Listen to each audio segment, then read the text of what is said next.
Dulu zaman Basim Asari Jombang terkenal ijo be abang, sing wabang ya abangan tenan. Sing ijo. Tapi tidak ada catatan sejarah kiai jotosan be pemabuk. Ya memang kayak kita sudah punya tradisi nak roh kemungkaran itu menang kalah itu lewat proses bil hikmati wal mau'izatil hasanah. Kita ini kayak punya tradisi nak roh kemungkaran milih model Nabi wa mahdi qaumi fa innahum la ya'lam. Itu ya kayak ada janjian begitu. Meskipun kita sebagai orang alim ya tahu nahi mungkar itu wajib. Nahi mungkar itu begini-begini, tapi ya praktek kita tidak pernah begitu. Ya, kalau di Timur Tengah kebalikan. Mana ada terima karuan wong nakal. Podo soleh beda aliran halal dibunuh.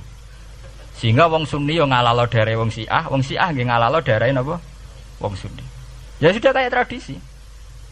Sampai nak maca kitab fikih khas Arab.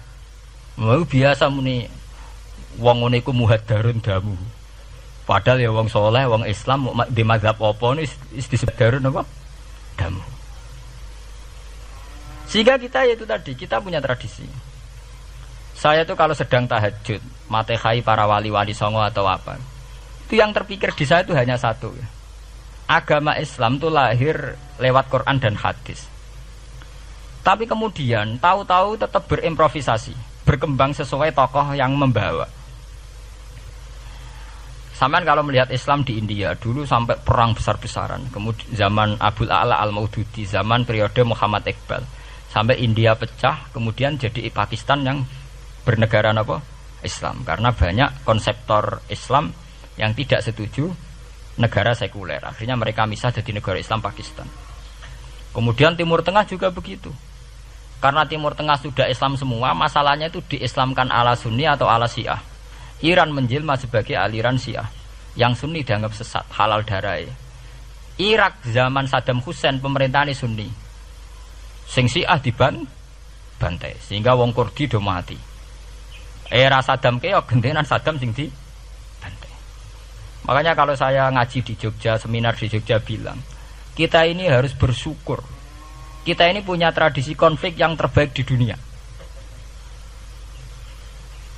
Enggak, kita ini punya tradisi konflik yang terbaik di dunia. Sampai nak Isra Ikhwanil Muslimin teng Mesir, Badan Intelijen Nasional atau Badan Stabilitas Nasional, Bakor Setanas atau itu harus terima kasih sama tradisi tokoh-tokoh Islam di Indonesia. Lepas dari kita setuju tidak setuju itu terserah. Tapi kita punya tradisi konflik yang paling baik di dunia. Kurang bencinya Gus Dur sama FPI atau FPI sama Gus Dur. Paling mereka ya adu statement di depan wartawan. Itu bagus sekali. Cara neng Arab wis tembak-tembakan. Kita punya sejarah. Secara pesantren saya itu punya sejarah panjang. Zaman Mbah Imam beda dengan Mbah Zubair. Zaman Kiai Memun beda dengan Kiai yang lain. Paling adu statement saat ada tamu itu paling bagus. Kita punya tradisi konflik paling bagus di dunia. Kayak apa mangkalnya orang NU saat Gus Dur diimpis, dipecat.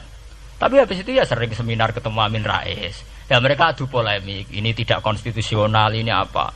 Gus Dur enggak jurus dekret.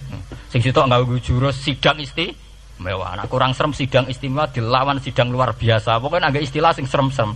Tapi tidak saling bunuh loh, sampean harus syukur loh. Selama ini orang awam sering bilang, "Loh kiai kok tukaran?" Sampean bandingkan di Timur Tengah, jenenge tukaran mesti tahdirudam. Para polisi, para badan intelijen, para yang menjaga stabilitas negara ini harus terima kasih sama tradisi tokoh-tokoh Indonesia.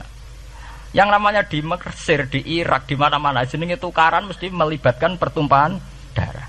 Saat Arab Saudi jadi Wahabi itu besar-besaran itu. Pembunuhan apa pengusiran orang-orang Sunni. Tapi di Indonesia enggak. Desi anarkis. Paling itu tadi adu polemik.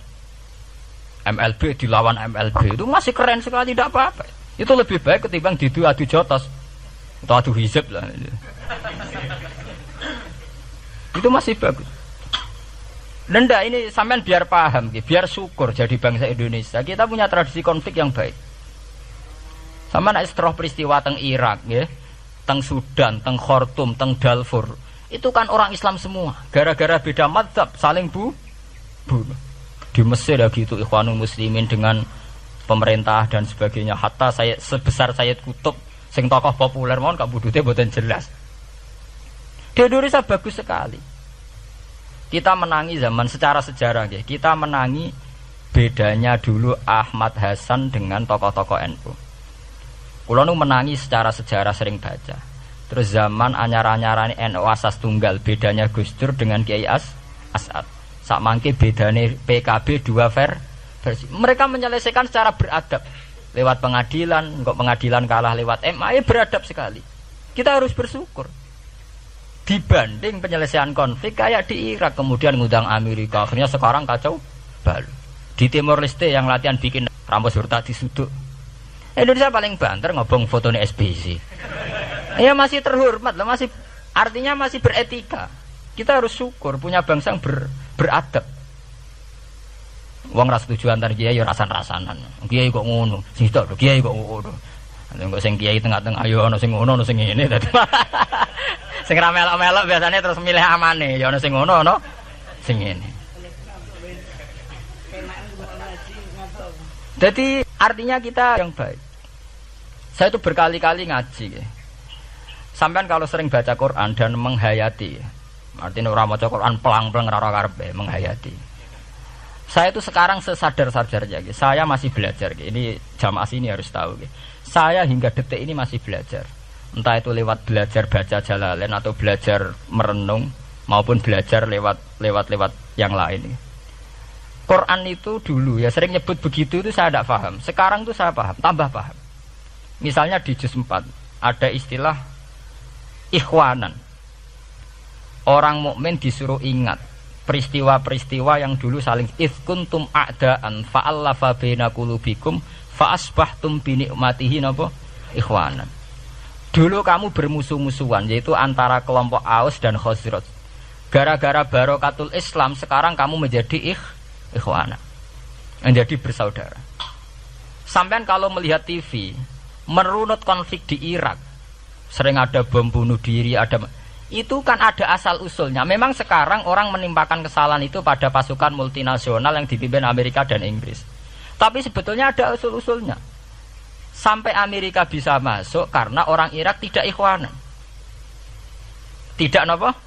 Yaitu ada Syiah, ada Sunni, mereka saling menikam, saling bunuh. Sehingga karena ada ikhwanan ini pihak ketiga masuk, yaitu tentara multinasional. Makanya saat di Jogja ditanya, cara jenengan sebuti menyangkut Ahmadiyah, menyangkut konflik di Jakarta, saya bilang, sekarang setiap orang bikin from apa forum, ya itu baik, kalau niatnya baik-baik. Tapi andaikan saya ditanya Tuhan nanti, hak kowe iku kelompok apa?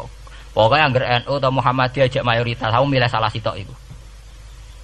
Bukan karena saya oportunis milih yang besar, itu lebih baik, lebih maslahat. Karena kalau setiap orang merasa benar bikin kelompok sendiri akan menjadi kelompok banyak. Dan saat menjadi kelompok banyak, tentu konflik itu lebih tidak terpola. Tidak apa?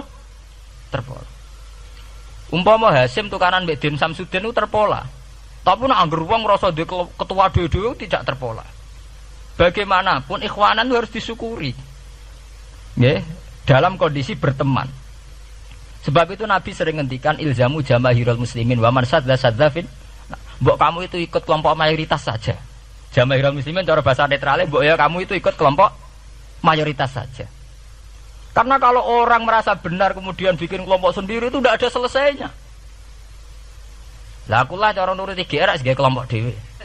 Wong aku ya di umat, di pengaruh sing nyucup wis akeh. Tapi kalau semua orang merasa begitu kan repot. Mursid di kelompok dhewe, tukang toreko di kelompok dhewe, tukang ngaji di kelompok dhewe. Model kitab pirang-pirang sesuk ana jamaah Jalalain, jamaah Muin, jamaah Fathul Wahab. Nah, sing iso ngaji jamaah tahlil, jamaah istighosah. Ora ana bar itu. Saya tuh kalau ditanya di Jogja, meskipun saya kritis, artinya kritis itu mungkin terhadap satu fenomena kita tidak setuju atau Muhammadiyah dalam banyak hal atau satu dua hal. Itu tidak menjadi alasan kita untuk tidak mengikuti mainstream. Karena kalau mainstream ini dilanggar, itu kita tidak akan ikhwanan. Dan akibat negatif dari tidak ikhwanan adalah kayak kasus Irak. Iran itu kenapa tidak mudah diserang Amerika padahal punya nuklir? Karena mereka seragam Syiah semua. Itu lebih gampang, lebih susah. Lawan itu apa? Susah.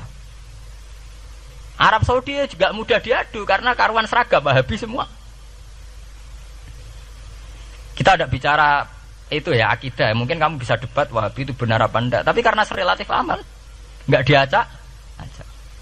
Indonesia juga gitu. Kenapa tidak banyak konflik? Karena orang itu Islamnya kalau udah NU ya Muhammadiyah. Mbok cocok ra cocok wae milih. Itu lebih mudah. Ketimbang ada faksi-faksi baru kemudian stabilitas menjadi tambah kacau. Mulane kula niku saya pribadi menghimbau ya.